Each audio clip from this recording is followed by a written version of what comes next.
నమస్తే BCC news కి స్వాగతం. నా పేరు విజయ. నేటి ముఖ్యాంశాలు.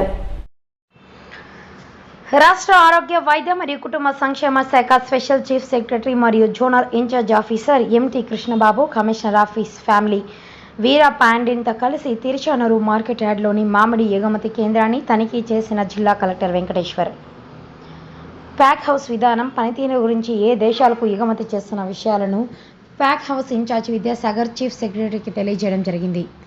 ఒక రోజుకు 10 టన్నుల మామిడికాయలు ఎగుమతి చేయడం జరుగుతుందని తెలియజేయడమైనది. 5-6 సంవత్సరాలలో మామిడికాయలు ఎన్ని ఎగుమతి అయ్యాయని, ఏ నిధులతో ప్యాక్ హౌసింగ్ నిర్మాణం చేపట్టడం వరకు వివరాలను ఉద్యాన శాఖ అధికారులని అడిగి తెలుసుకున్నారు. ఈ కార్యక్రమంలో trainee collector Sandeep Raghuvanshi, RDO Rammohan, జిల్లా ఉద్యాన శాఖ అధికారి దశరథరామరెడ్డి, జిల్లా నీటి సేద్య అధికారి సతీష్, జిల్లా వైద్య ఆరోగ్య శాఖ అధికారి బాలకృష్ణ నాయక్, డీసీహెచ్ఎస్ ఆనందమూర్తి తదితరులు పాల్గొన్నారు.